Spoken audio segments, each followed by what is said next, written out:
أعوذ بالله من الشيطان الرجيم بسم الله الرحمن الرحيم الحمد لله رب العالمين الذي هدانا لهذا وما كنا لنهتدي لولا أن هدانا الله والصلاة والسلام على أشرف الأنبياء والمرسلين شفيع ذنوبنا وطبيب نفوسنا وحبيب قلوبنا أبي القاسم محمد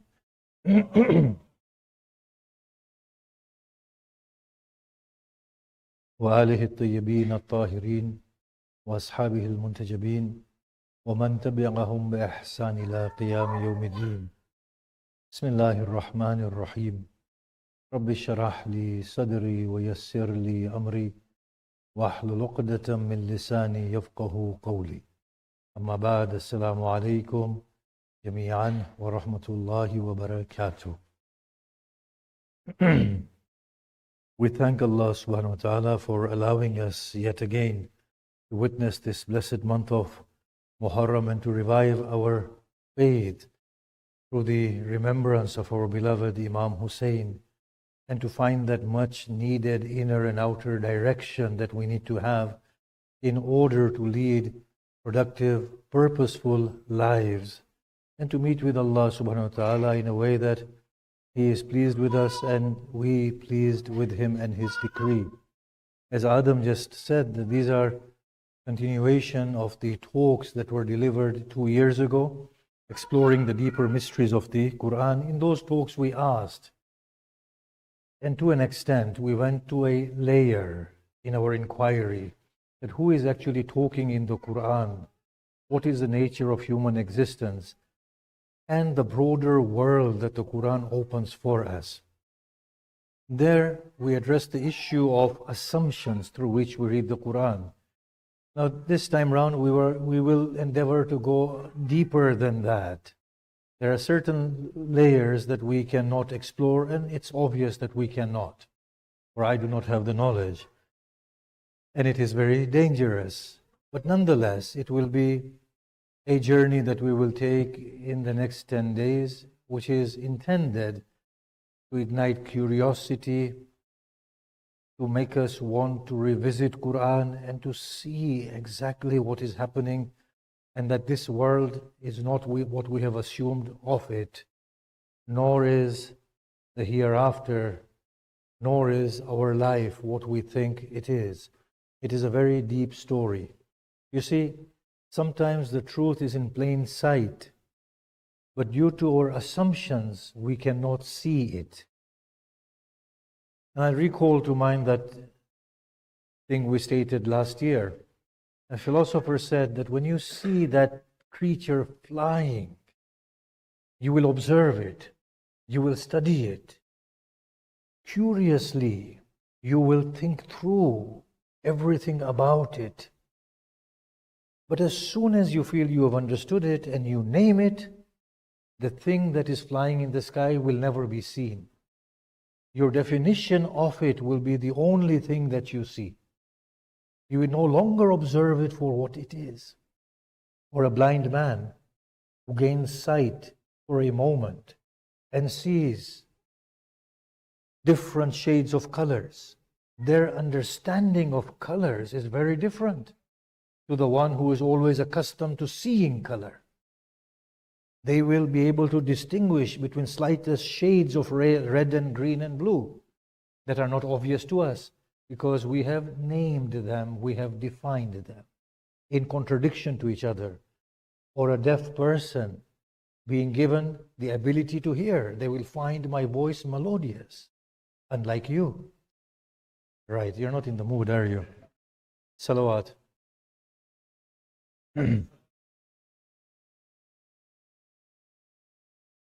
Truth is in plain sight if you look at the Quran. What hides the truth that the Quran is revealing for us are our assumptions. Now the amazing thing is, when we revert to the prophetic statements, the du'as of the Imams, the statements, the phenomenal sermons of Ali ibn Abi Talib, the Dua Kumail that you just recited, we see the coming together of different perspectives. we see how these saintly figures understood it so accurately, how they reconciled in their minds, and for them it wasn't a challenge. Do you ever find Imam Ali saying to God, how did you allow others to precede me in taking the Khilafah and me being oppressed? You found him thanking Allah subhanahu wa ta'ala and cooperating with Khalifa Abu Bakr, Khalifa Umar, Khalifa Uthman, despite his own eligibility to be the Khalifa, don't you? Do you find Imam Hussein beneath the blade saying to Allah, why have you decreed such a fateful event for me? Why have you deprived me of my children, my brothers? Why have you left my women folk at such a perilous place where after me they will be made captives? He doesn't. He says, I am pleased with your decree. They have reconciled this phenomenal thing. But yet we are challenged, aren't we? We are challenged.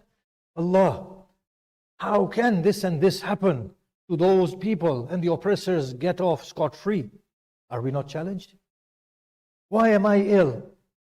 Why is the other one rejoicing in your name when I am more eligible? When he is an oppressor from within and you know better. We are challenged. They were not challenged. They saw the flaming hell, the fire that burns. They saw the promise of skins being replaced. Yet, it did not challenge their view of God. They said instead, let the flames consume me, as was recited so beautifully, but let you not be at a distance from me. Let me know as I burn, you are with me in that torment, in the moment of torment, for that will make it bearable. So the truth is in plain sight. What does not allow us to see the truth are our preconceived ideas, our perceptions, our presumptions. Now, to lead into this gently, 40 years ago, I had gone to a community to preach. It was my first year at the seminary, maybe no, actually more than 40 years. I don't know, 40 years. Age just goes, doesn't it? We've become gray, and even blackness of the color doesn't make us any younger. So we had a discussion. And there were Muslims and non-Muslims. And I was singing the merits of the non-Muslims. Even back in the day, I was quite wayward. So I posed challenges. And I said, but this man knows more than you. He's more charitable than you, not with the tone of offending. I'm talking about you as the generic Muslim. He is more pious than you. He is more godly than you. Surely he is better than you. So the person who was there, he responded, but if I had as much knowledge, as much piety, if I was as charitable as he was, I would be better than him. And I said, why? He said, because I'm a Muslim. So there you see the effect of a preconceived idea. I am a Muslim. I am better. True, at this point in time, he is better than I am. But if I were to rise and arrive at the same pedestal at which he stands, then I have a merit that he does not have, and that is I am a Muslim. He doesn't understand being a Muslim means what the quality that that person has. But that is the way we think. So then you have the notion of the chosen ones. I am the chosen ones. نحن أبناء الله وأحباؤه. We are the sons of God and we are His loved ones. لن تمسنا النار إلا أياما معدودة. The fire shall not touch us save for a few days. These are the proclamations that the Jewish people used to make back in the time of the Blessed Prophet. And you can see the ill effects of that today. The community of the Zionists, Israeli Zionists, I mean, Jews are some of the best people in the world. Those fighters for human rights, most vocal against the genocidal Zionist regime. But majority of them are fooled into thinking that they are the chosen ones and God has promised them a land. And all the atrocities that they commit will not be something for which they will be brought to account. In fact, God is on our side. You see the impact of a preconceived idea. It is not about the Qur'an. It is about the attitude with which we read the Qur'an that will reveal its gems or conceal them. Qur'an can fuel the inner ungodliness or can refine the godly light. It depends on how we approach the Qur'an. There is so many complexities in our mind, and the Qur'an will assist us to support all of those complexities. There are so many wayward ideas in our minds.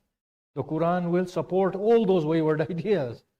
The Qur'an actually is a silent guide.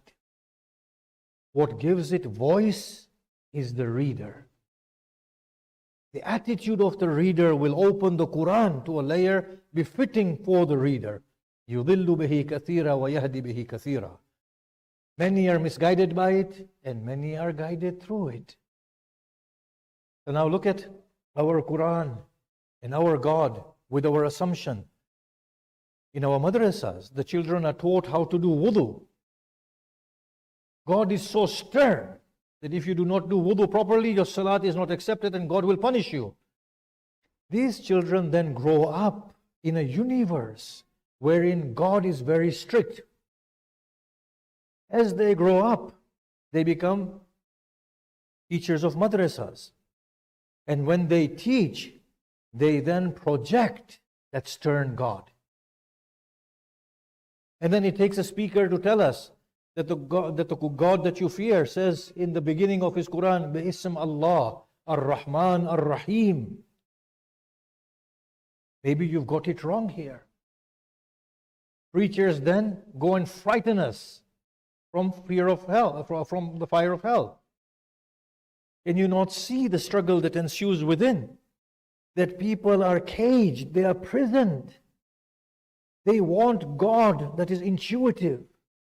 And when somebody says that God is all love, all mercy, all beauty, all light, without any darkness, all splendor, untarnished, the heart jumps and wants to embrace that God and says, this is the God that I believe in and I'm looking for. Doesn't the heart immediately yield to that God? Surely that should be the default point. But people then ask, truly is God like that? Will God forgive me? My God. Is this where we are? Is this where we are? You ask an undignified man, forgive me 100 times, even he will forgive. Are you talking about God? Does a mother begrudge her children? Can she? Can the God of this mother be anything less than the mother? Look at Allah. How we have misunderstood Allah. So these are our preconceptions about God, enforced by our assumptions through which we read the words of God, that are then misguiding us as opposed to guiding us. Now here I get asked a question. You say God is so kind, so merciful, so gentle, so loving. The Quran does not talk of a God like this.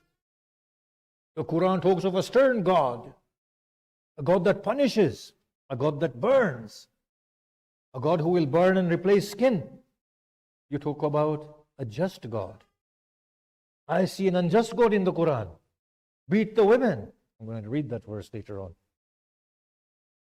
because that's the only verse that makes the minds go, right? I see only an unjust God. 2 female witnesses to 1 male witness. Kill the enemies of God. You spoke about a God without need. The Quran demands prayers and fasting and good deeds and service to God. What needless God are you talking of? Can you see this? It's not a simple question. When we express the beauty of God, there is a backlash. There is a question that is being asked. Where is your God in the Quran? I want to believe it. My heart yields to that idea, and God cannot be anything but what you explain. But where is that God in the Quran? Can you see this? So here we come to this discussion. that the Qur'an yields in accordance with the assumption with which we read the Qur'an. So what is the yardstick of understanding which assumption is accurate as opposed to the one that is not accurate? So the Quran, and I'm going to be exploring these themes in the days to come. So the Quran gives a golden principle. أَفَلَا يَتَدَبَّرُونَ الْقُرْآنَ. Surah 4, verse 82, for those who want to follow. أَفَلَا يَتَدَبَّرُونَ الْقُرْآنَ وَلَوْ كَانَ مِنْ عِنْدِ غَيْرِ اللَّهِ لَوَجَدُوا فِيهِ اخْتِلَافًا كَثِيرًا. Do they not reflect upon the content of the Quran? Had it been from other than Allah, they would have found many discrepancies therein. Now I'm going to explain this day after tomorrow or tomorrow, that this is a phenomenal statement. The Quran from the beginning till the end without discrepancies in there. That is phenomenal. And if that is true, then this can only be the product of Allah, for only the all-knowing can do this. Now, as a gentle prelude into this, look at the Quran, the highest level of consistency within the Quran. وَجَعَلَ لَكُمُ السَّمْعَ وَالْأَبْصَارَ وَالْأَفْئِدَةَ. This sequence is continued in the Quran throughout. There is no faltering with this sequence. He made for you ears, eyes, and fu'ad, the faculty of comparison and thought, not exactly the heart. Fu'ad does not mean heart. Fu'ad, as we will discuss at some point, means the immediate reaction to a situation. Yes, that's what fu'ad means, inner reaction. Now, if you look at the Blessed Prophet, he did not know at the initial stages if God was talking with him or if God has abandoned him. وَالضُّحَى وَاللَّيْلِ إِذَا سَجَى مَا وَدَّعَكَ رَبُّكَ وَمَا كَلَى. Your Lord has not forsaken you and has not forgotten you, O Muhammad. How could he have retained those sequences where he himself did not read or write? The Quran was not in a recorded form with him. It was lying in different places. Different scribes were inscribing the Quran. How could he have retained this sequence in 6 or 7 surahs that this verse comes? And then contrast this with the nature of God. Sami'un Basir. God, when it talks of his own qualities of sight and hearing, he always says hearing and seeing. Hearing, seeing, thinking. Hearing, seeing. Can you see that? Look at the highest level of consistency within the Quran. It's mind-blowing. Then Isa in Surah Al-Imran says, I will resurrect the dead with the consent of God. Cure the leper with the consent of God. Relieve blindness. And then in Surah Ma'idah, the verse is repeated. Isa, did you not say this? And the sequence is retained. How could the Prophet have remembered any of this? And they were coming spontaneously. Now, if we were to take an assumption and read a verse through it, the verse will give a meaning. The litmus test is that now contrast that assumption with other values that the Quran is giving. Is it in conformity with those values, or is it in discord and contradiction with those values? If there is tension and a discord, then you know that the assumption is faulty. But if there is consistency, then you know that the assumption is valid. Let us go through this. If you can open verse of Surah Nisa 434. Please do. 434. Now a man had beaten his wife. So she came with her father to the Prophet.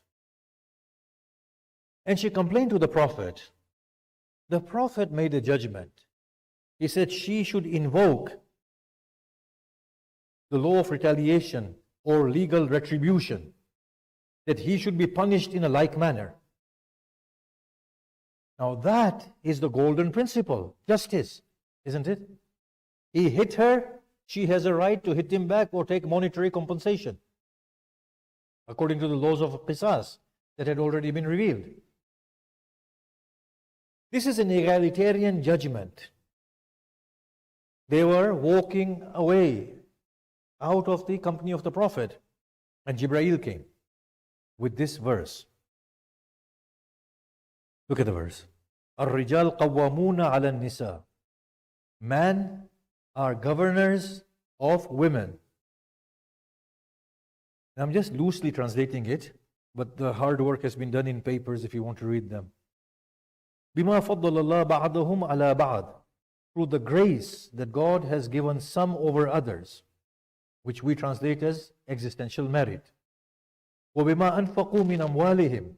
And due to what men expend of their wealth upon women. And therefore the righteous women, those who offer prayers, who safeguard the unseen through what God has safeguarded. Then comes this. And as for those women whose disobedience you fear, counsel them, give them admonition. That's the first stage. وَهَجُرُهُنَّ فِي الْمَضَاجِعِ. Confine them to their quarters. Third stage is وَضْرِبُهُنَّ. Hit them. So this verse came, and the Prophet called them back, and he said, look, this is the verse. Now I want to go through this for a while so we understand the meaning of assumptions. If we assume here, if the assumption is that this is an eternal verse in the meaning that we are understanding, then it is in conflict with the sense of justice of the Qur'an. The Qur'an says, abide by justice. What is justice? To give everything its rightful due, isn't it? But if we take this verse as eternal, through the assumption that we have that this is eternal, then it shapes for us a host of other societal laws as well. That women cannot occupy prominent positions of leadership, cannot become mujtahid or jurisprudence, for example, cannot become judges. If not directly, then indirectly this verse supports. They are subordinate to man. Everything that we have in a societal structure within a Muslim country about man and women become justified through this verse and a host of other verses. Then you come to the 21st century. And you get women asking you, how is this just that men can beat women? Demand them at any time they want. And if they refuse, then they can beat them. And women have no say. How unjust is this? Now the thing is, when something is unjust, it is felt within. We all know it is unjust. We all know it is unjust, isn't it?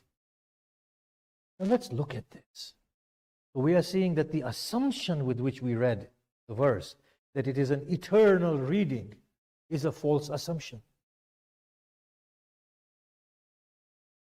In fact, if you were to say that your 10-year-old child should get, let's say, you go with your child to the Prophet and you say, this child is demanding a stipend from me, 10-year-old child, and the Prophet says, give him £5 a week.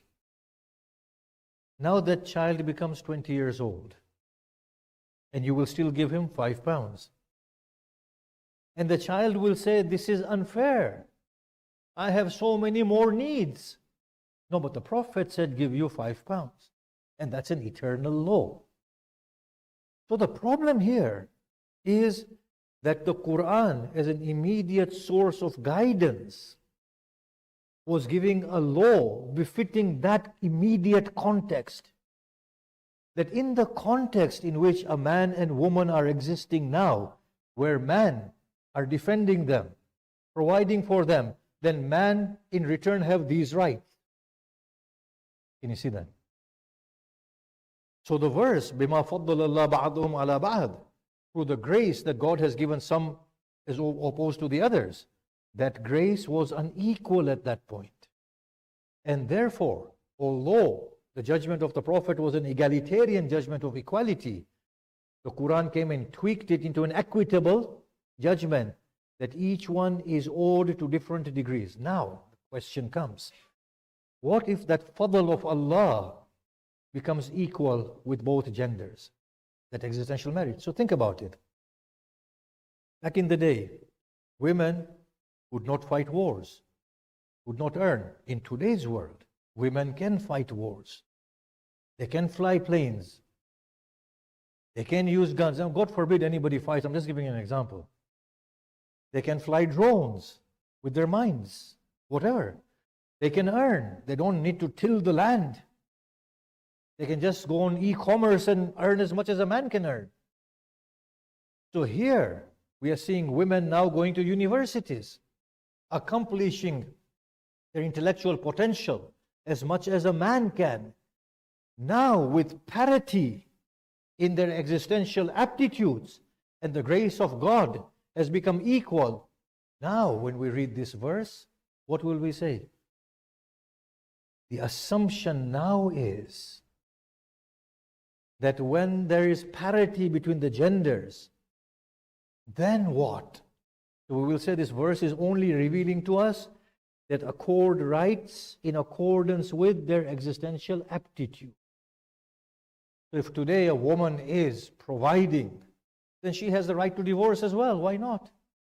She has equal inheritance. Why not? She has the right to custody of the children. Why not? As much as a man has. There is parity.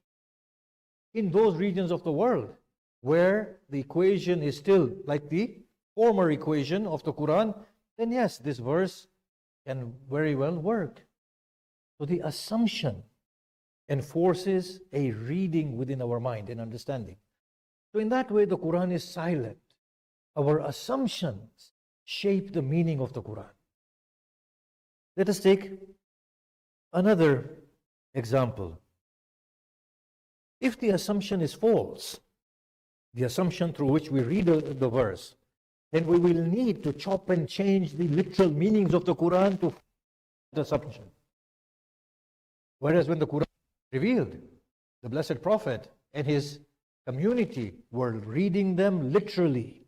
They were understanding them without the assumptions that we have today. They were forming their assumptions. It was too early for them to have set assumptions. They were constantly forming and reforming their assumptions. So when we see that there is conflict in verses or with the values of the Quran, the assumption is false. Also, when we see that we need to metaphorize meanings to fit in with our assumption, then we know that the assumption is faulty. Now open the verse of Surah Araf 7:143. Surah Araf 143. It's the most intriguing verse that I have ever come across. Now this is talking about the meeting of Moses with the Lord. It's there in the book of Exodus. Go to ChatGPT, ask it to bring out the verses. In fact, it's good if you do.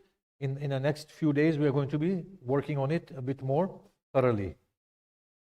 وَلَمَّا جَاءَ مُوسَى لِمِيقَاتِنَا. And when Moses came for our appointed time and meeting, when Moses came for our appointed time and meeting, our, it's a plural. Can you see that? وَكَلَّمَهُ رَبُّهُ. And his Lord spoke with him.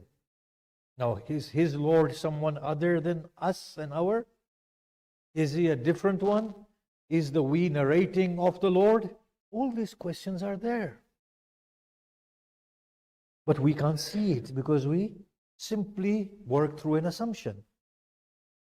قَالَ رَبِّ أَرِنِي أَنظُرْ إِلَيْكَ. My Lord, show me yourself. I want to look at you. God is not confined, is he?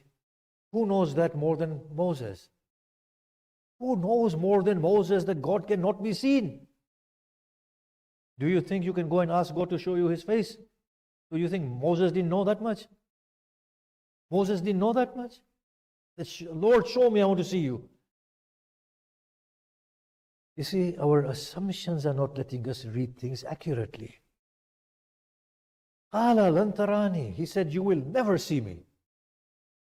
Why can't God just say, I am not something to be seen? I am not someone who can be seen. He says, you will never see me. وَلَكِنْ انظُرْ إِلَى الْجَبَلِ. Father, look at the mountain. Why play games with him, Lord? Why play games with him? Just say you can't be seen. But no, look at the mountain. When استقر مكانه. If that mountain stays in its place, فسوف تراني, then you will see me. I mean, this is a bit comical, isn't it? You can't be seen, you don't have a face. Why say these things? Look at the mountain, and if the mountain stays in its place, and then you will see me.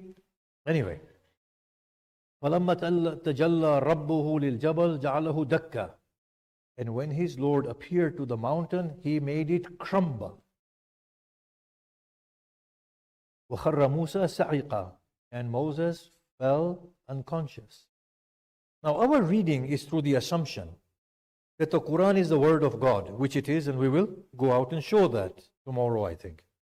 And therefore God is the speaker in the Qur'an. And what God is speaking in the Qur'an? The God who is the first and the last and the light of the heavens and the earth. That's the only God we know, right? And that's the only God. So therefore, if he's speaking in the Qur'an, then we means I, his Lord means I.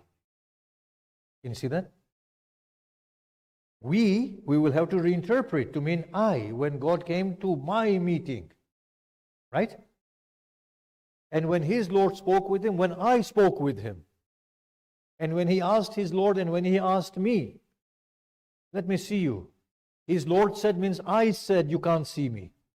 His Lord said look at the mountain, it means I said look at the mountain. Can you see that? All of these words, their meanings will have to be changed, will have to be tweaked in order to fit in with that assumption. Can you see that? We are no longer now reading the Qur'an. We are reading our assumptions into it. Are you getting it? Now, we will move away totally from the real meaning. So now what is the meaning of the mountain crumbling and this and that? Well, if it's God, the ineffable one talking, then the crumbling of the mountain means esoteric meaning. God was showing to Moses that once your ego collapses, then you will see me. And Moses says, I'm the first of the believers. So we resort to esoteric meanings, don't we? Can you see, through the influence of an assumption, how much we have changed the meanings? We are no longer reading the Qur'an. We are imposing meanings upon the Qur'an. Yes? What if we change that assumption fully? The first thing is, why would God say, look at the mountain, if it stays in its place, and then you will see me, and his Lord appear to the mountain? Does God appear to anything? The ineffable God, he is. There is nothing but him. Does he appear? All of this is his appearance. Isn't that so obvious? He's the first and he's the last. Isn't this the entirety of everything, the appearance of God? وَإِنَّمَا تَبَلُّ فَثَمَّ وَجْهُ اللَّهِ. Wherever you turn, you'll see the face of God. It is all the face of God. Why would he appear in a location? Can you see that? What if something really did appear, and had the mountain been strong enough to withstand its appearance, then Moses could have seen it? What if that was the case? Then that is far more literal and accurate reading of the verse, isn't it? We'll discuss afterwards why I'm saying that you cannot metaphorize at will. No, there has to be a yardstick, a clear yardstick, where you can metaphorize and when you can't. Look at the mountain. If it stays in its place, then you will see me. What does that mean? It will bear whatever you want to see reflected to you. The same story is in the Exodus. Lord, I want to see your face. He said, you will not see me. Stand in the cleft of the mountain and I will put my hand and guard you as I pass. So we and Lord now become a mystery. What is the we that is talking here? That sometimes becomes the I, that sometimes becomes the Lord. We will explore this in 2-3 days' time if Allah so wills. But the assumption that God is talking in the Qur'an does not allow us to read the Qur'an accurately. Everything is metaphorized by us. And before we know it, we don't know what we are saying. Oh, we don't know what we are saying anyway. That's a fact. Yes? Especially the Maulana, which is me in this instance. Now, let's go to a third example. I'm mindful that my time is running away. Now, here is the story of Lord creating Adam. Now, our naive assumption is that our life, existence, everything commences from the time we take birth in this world, right? Now, there's a huge problem here. The huge problem is this, and we cited it 2 years ago, that therefore, God is very unjust. He made one into a saint and another one into a psychopath. You see, Netanyahu would have the biggest claim against God. God, you made me like this and I destroyed them all. Why did you make me into a psychopath? One is made into a psychopath, one is made into a saint. One is made into Prophet Muhammad sallallahu alaihi wasallam, and another one is made into a Yazid. Think about it. Yazid could go and say, you could have made me into Prophet Muhammad easily, and you could have switched both of us. What else was I supposed to do with a father like Muawiyah and whatever I had? Delete that. I'm a product of my genes, right? So Yazid could have had the biggest claim against God. Think about the complexity this introduces in the head. Now let's read these verses and then we can peel the assumption a bit more. So our assumption is our journey of existence begins with our conception and birth, right? Conception and leading to birth. Surah Hijr. I know you've got quite a few verses that we sent out earlier, but Surah 15, verses 36 to 44.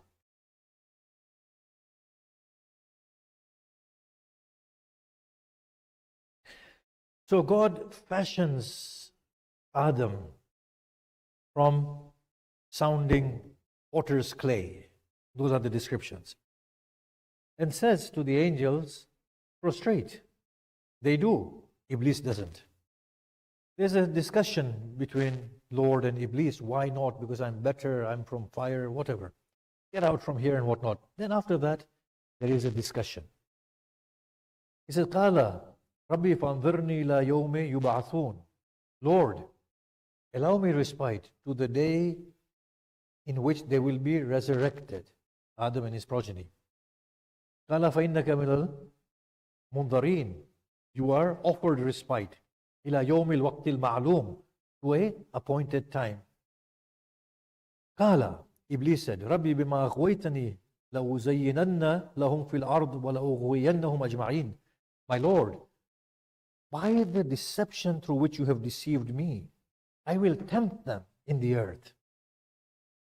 And I will misguide them all. Illa ibadaka minhumul mukhlasin, except your chosen ones. Lord replies, Hada siratun alayya mustaqim.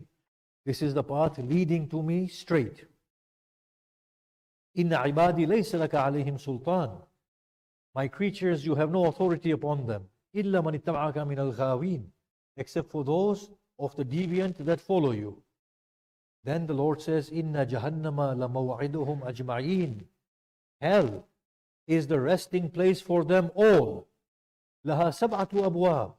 Hell has 7 doors. لَكُلِّ بَابٍ مِّنْهُمْ جُزْءٌ مَقْسُومٌ. And every door has a particular quota that will fill that door. Think about this. The Lord is creating Adam. Adam just wakes up, where did I come from and who am I? Because he wasn't before that, according to our assumption, right? Where did I come from and who am I? Well, you just come about now. Who is he? He's your arch enemy. What will he do? He's going to drag you out of here, put you in hell, everything. So what wrong have I done? Well, it's a favor. I created you. And you should thank me, I created you. You created me and set loose a monster like this till the day of Qiyamah to tempt me and to misguide me. And then you're saying that you're going to fill me and my progeny, you're going to fill the hell with me and my progeny altogether. What sort of a God are you? Do you have foreknowledge? Yes, I do. I know exactly what's going to happen. So you knew before creating me that I'm going to go to hell. Well, it has 7 doors. Somebody has to fill it up. And then you say you're kinder than a mother. Well, I am kinder than a mother. How does that make sense, oh God? You're kinder than a mother. You created me without me being anything. You're saying it's a favor. You let loose a monster upon my head till the day of Qiyamah, and you've got a hell that you have made that needs its people to burn, and you're going to put me in there. And you want me to thank you for it all. What sort of a sadistic God are you? Forgive my language. It's not, the story is very different. But that is the argument. God has foreknowledge. He is the kindest of the kind. He is all forgiving. He is not unjust. This story, through our assumption, is the most unjust story ever told. Can you see that? Let's look at the next verse. Surah 38, 79 to 85. I'm talking about the level of consistency in the Quran as well. Qala Rabbi. Surah Sad, 38. Same story. God creates Adam from clay and says to them to prostrate, and Iblis refuses. Anyway, he says to Iblis, out of here, be banished.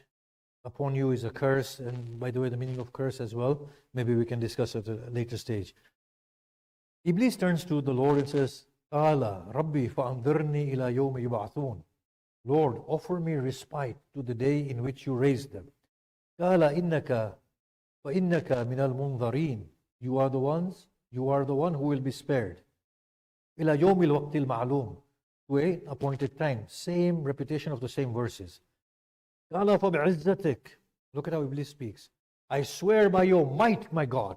I swear by your might. He understands the might of God. لَأَغْوِيَنَّهُمْ أَجْمَعِينَ. I will tempt them all.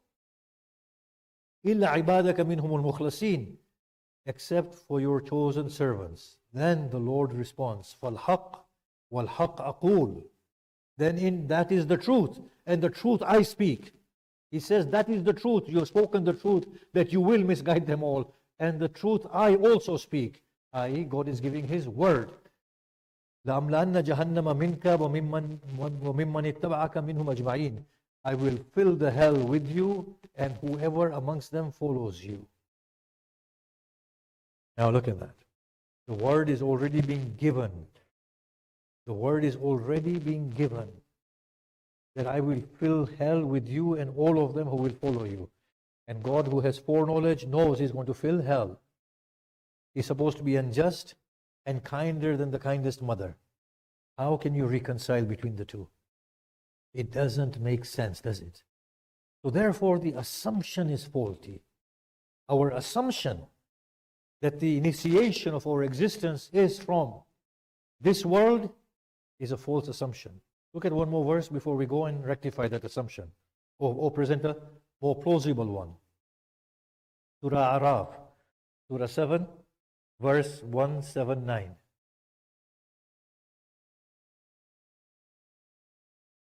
وَلَقَدْ ذَرَأْنَا. Here the pronoun we is being used, yes? Pay attention to the nuances. وَلَقَدْ ذَرَأْنَا لَجَهَنَّمْ كَثِيرًا مِنَ الْجِنِّ وَالْإِنسِ. Indeed, we have made for hell many amongst the jinn and man. We will discuss jinn afterwards. The nature of jinn. لَهُمْ قُلُوبٌ لَا يَفْقَهُونَ بِهَا. They have hearts with which they think not. وَلَهُمْ أَعْيُنٌ لَا يُبْصِرُونَ بِهَا. They have eyes with which they see not. وَلَهُمْ آذَانٌ لَا يَسْمَعُونَ بِهَا. They have ears with which they hear not. أُولَٰئِكَ كَالْأَنْعَامِ. They are like cattle. بَلْ هُمْ أَضَلُّ. Rather more stray than the cattle. أُولَٰئِكَ هُمُ الْغَافِلُونَ. Indeed, they are the heedless one. Now we'll say, we have made many for hell. Right? There are two problems here. They have hearts. Who gave them those hearts? You did. You gave them those hearts. Who gave them their individual circumstances in which they took birth? You did. How is it their fault? Doesn't that make you so unjust? Then you say, خُلِقَ إِنسَانَ ضَعِيفًا. Man has been created in weakness. جَزُوعًا, always anxious. مَنُوعًا, always refusing to give. إِنَّ النَّفْسَ لَأَمَّارَةً بِالسُّوءِ. Nafs is constantly ordering to evil. You gave us all of this. We did not exist. You have given us all of these things. You have given us all the instruments of the devil within us. And then you're going to punish us. And then you say you're Rahman and Rahim. And then you say this is a favor of yours upon us. How does any of that make sense? Can you see? In order to make sense now, the Mufassirin will go out of their way to give lengthy explanations that no, even our philosophers, the likes of Mullah Sadra and others, do the same thing. Give lengthy explanations, elaborate that no, this is favor of God and this is the nature we have and this is a huge opportunity, but I did not ask for an opportunity. If there's a prospect of going in hell, I don't want to take birth. Now think about this carefully. If there's a prospect of going in hell, would you want to take birth? Would anybody want to take birth? Please shake your heads or no to something. Anyone in their right mind would not want to take birth, right? If we have something like hell waiting, and then you know how we guys frighten you guys out of your wits. As soon as you're buried, your grave is going to squash you. It's true, by the way. Not you guys, I mean individuals. Until all the bones are crushed. It's true. Why would you want to take birth in a hellhole like this, which is followed by something far more torturous? And this world is not a nice place to be in. Who is happy here? Apart from a person who falls in love for the first time and then feels the wrath of what that means afterwards. Who is happy in this world? Show me one person who is happy. Nobody is happy, apart from Donald Trump, because he's in his own world, you know. I think he's the only happy person here. Nobody is happy in this place here. This is not a good place to be in. And what is going to come is going to make this world look good. Can you imagine something else that can make this look good? How bad that must be? So then, you know, we have these elaborate explanations that why, you know, God created us and why He's the benevolent. We'll say He's malevolent. Sorry. We have huge explanations, but the thing is the assumption is false. I think the assumption is countered by verses of the Qur'an and reason, and we discussed this 2 years ago, that this is not the onset of our existence. Life and death are two states that are constantly coming upon us. The Qur'an says, you were dead. Kuntum amwatan fa'ahyakum. And He brought you to life. Thumma yumitukum thumma yuhyikum. These states are being rotated all on you. Look at the verses of the Qur'an. Everywhere life and death are mentioned, death will be first, life will be after. So that shows our existential state was one of death. We were, but in a state of death. It's like a liquid in a state of cold and in a state of warm and in a state of cold. We are enduring through all these states. The verses of the Qur'an says, خَلَقَكُم مِّن نَفْسٍ وَاحِدَةٍ. He has created you from one soul. لَقَدْ خَلَقْنَاكُمْ ثُمَّ صَوَّرْنَاكُمْ. We created you, we fashioned you. وَلَقَدْ خَلَقْنَاكُمْ ثُمَّ صَوَّرْنَاكُمْ ثُمَّ قُلْنَا لِلْمَلَائِكَةِ اسْجُدُوا لِآدَمَ. Then we said, the word then is being used. We created you, then we fashioned you, then we said to the angels, prostrate before Adam. You were all there. You were all there. When Adam was getting embodied, you were all there. And then when Adam's body was formed, we said to the angels, prostrate before him. Can you see that? But you were already there. He then became a means for your earthly arrival.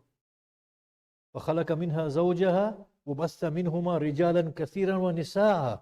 And then from that body He created its pair. And through them both He spread many men and women in the land. When He talks about the soul, there is no gender. He created you from one soul. You are all one without gender. The gender business only comes after the creation of Adam. and the clone of Adam, Hawa. And after that, man and women arise. There's no question of gender prior to that.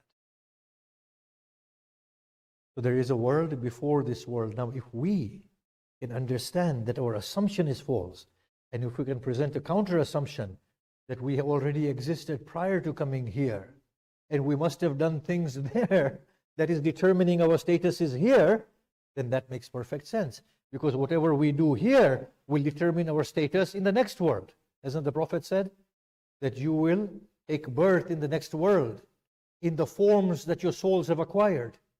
If you're an angel, you'll be angelic.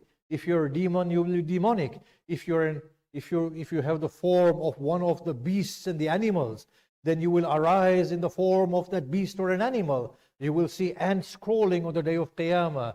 You will see snakes slithering on the day of Qiyamah. You shall see pigs, you shall see dogs. But you will recognize each one from their soul. Their forms will become distorted.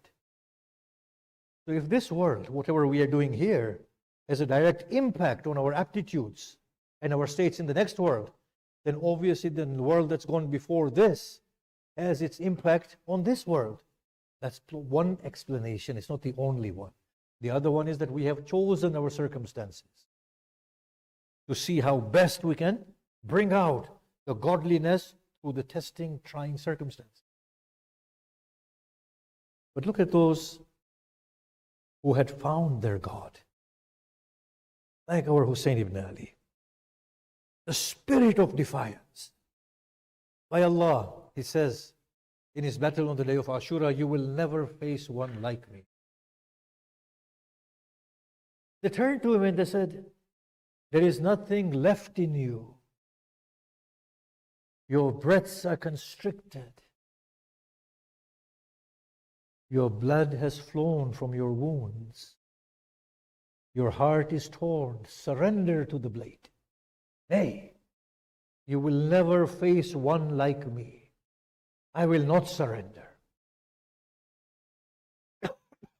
And he says to Allah in his dua, O Allah, when you are the one who overpowers destiny, how should I stand defeated in front of a mighty army?